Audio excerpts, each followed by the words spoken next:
प्रधानमंत्री नरेंद्र मोदी को एनडीए संसदीय दल का नेता चुन लिया गया है। राजनाथ सिंह ने उनके नाम का प्रस्ताव रखा, जिसका समर्थन अमित शाह, जेडीएस के कुमार स्वामी, टीडीपी के चंद्रबाबू नायडू, जेडीयू के नीतीश कुमार, शिवसेना के एकनाथ शिंदे और लोजपा के चिराग पासवान ने प्रस्ताव का अनुमोदन किया। एनडीए संसदीय दल की बैठक पुराने संसद भवन के सेंट्रल हॉल में आयोजित की गई। इस बैठक की शुरुआत में बीजेपी के अध्यक्ष जेपी नड्डा ने कहा कि हम लगातार तीसरी बार एनडीए की पूर्ण बहुमत की सरकार बनाने जा रहे हैं और नरेंद्र मोदी तीसरी बार प्रधानमंत्री बनने जा रहे हैं। आज उन्हें एनडीए संसदीय दल का नेता चुना जाएगा। जेपी नड्डा ने कहा कि पीएम मोदी ने सबका साथ, सबका विकास, सबका विश्वास की नीति पर काम किया और आज भारत इसी मूल मंत्र पर काम कर रहा है और विश्व में अपनी पहचान बना चुका है। जेपी नड्डा ने प्रधानमंत्री नरेंद्र मोदी का स्वागत रामधारी दिनकर की कविता वसुधा का नेता कौन हुआ से की। यह कविता रश्मि रति से ली गई है, जिसके बोल हैं, वसुधा का नेता कौन हुआ, भूखंड विजेता कौन हुआ, अतुलित यश क्रेता कौन हुआ, नवधर्म प्रेरणता कौन हुआ, जिसने न कभी आराम किया, विघ्नों में रहकर नाम किया। यहाँ उपस्थित हमारे सभी मुख्यमंत्री, उप मुख्यमंत्री और सभी एनडीए के नवनिर्वाचित हमारे सांसदगण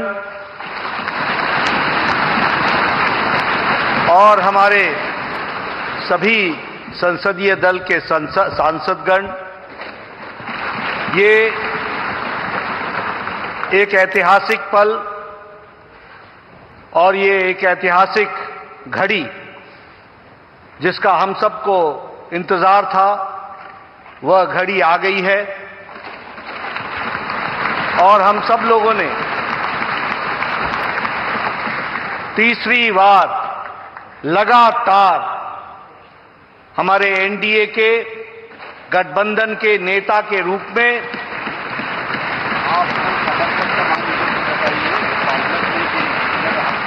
अपने आदरणीय प्रधानमंत्री और नेता का चयन सब करने वाले हैं। इस ऐतिहासिक घड़ी पे और इस ऐतिहासिक सेंट्रल हॉल संविधान सदन में आज हम सब लोग इसके चश्मदीद गवाह बन रहे हैं। ये हम सबका सौभाग्य है।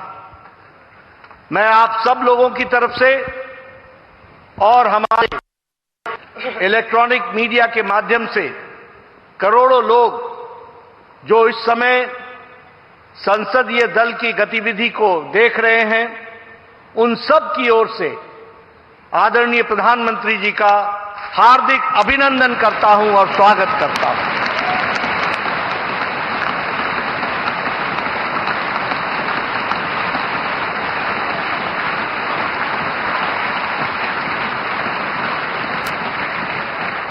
मैं अपने सभी एनडीए के घटक दल के नेताओं का, मंचासीन और सामने बैठे सभी नेताओं का अपने हृदय की गहराई से उनका भी हार्दिक अभिनंदन करता हूं, स्वागत करता हूं।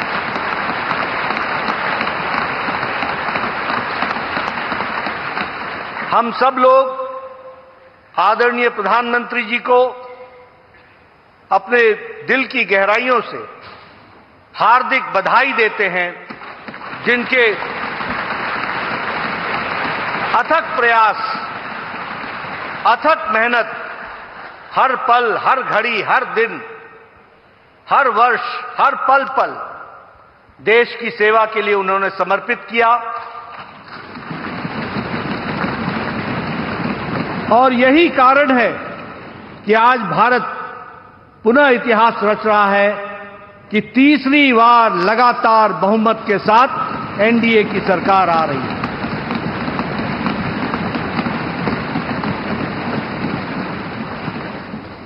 मैं इस घड़ी में इस बात का भी उल्लेख करना चाहता हूं कि जहां हमने लोकसभा में एनडीए ने बहुमत हासिल की और तीसरी बार लगातार, वहीं हमने उड़ीसा में भी अपनी विचारधारा की सरकार बनाई और वहां भी हमें सफलता मिली।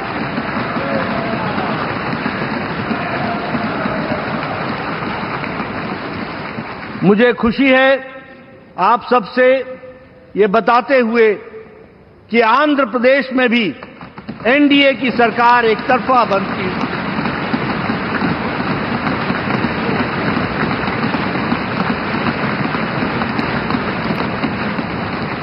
और अरुणाचल प्रदेश में लगातार तीसरी बार भी हमने अपनी सरकार बनाई है।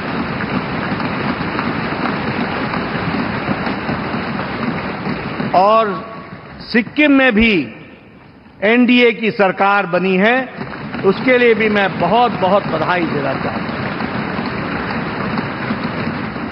ये एनडीए का विकास यात्रा आदरणीय प्रधानमंत्री मोदी जी के अथक प्रयास से, उनकी नीतियां रिफॉर्म, परफॉर्म, ट्रांसफॉर्म, देश को आगे ले जाने के लिए जो उन्होंने नेतृत्व किया और फ्रंट से नेतृत्व किया, उसका यह नतीजा है कि आज हम इस ऐतिहासिक पल के साक्षी हो रहे हैं। हमें याद है 10 साल पहले उदासीन भारत था। 10 साल पहले भारत के बारे में यह कहा जाता था कि यहां कुछ बदलने वाला नहीं है। और आज 10 साल बाद मोदी जी के नेतृत्व में वही भारत आकांक्षी भारत बन गया और विकसित भारत के संकल्प को लेकर के चल पड़ा है। इसको भी हमको समझना चाहिए।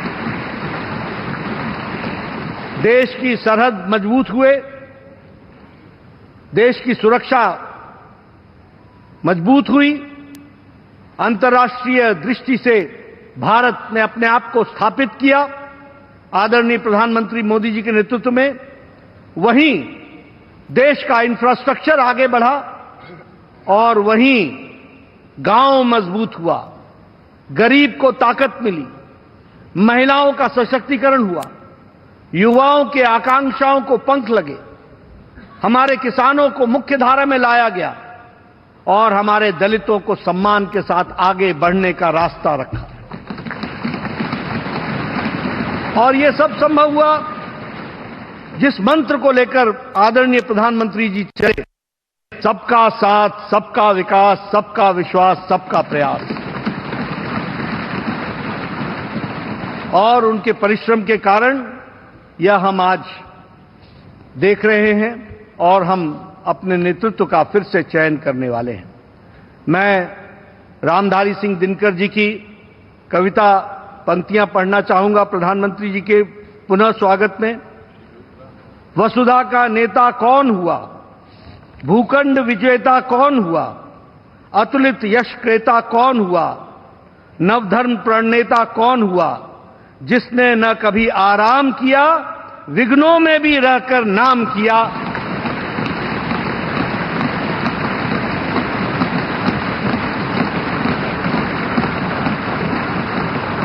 ऐसे हमारे यशस्वी प्रधानमंत्री जी के नेतृत्व में हम आगे बढ़े हैं। मैं अपने वरिष्ठ नेता, भारत सरकार में रक्षा मंत्री रहे आदरणीय श्री राजनाथ सिंह जी से अनुरोध करूंगा कि वह इस सदन में एक प्रस्ताव रखें। आदरणीय राजनाथ सिंह जी।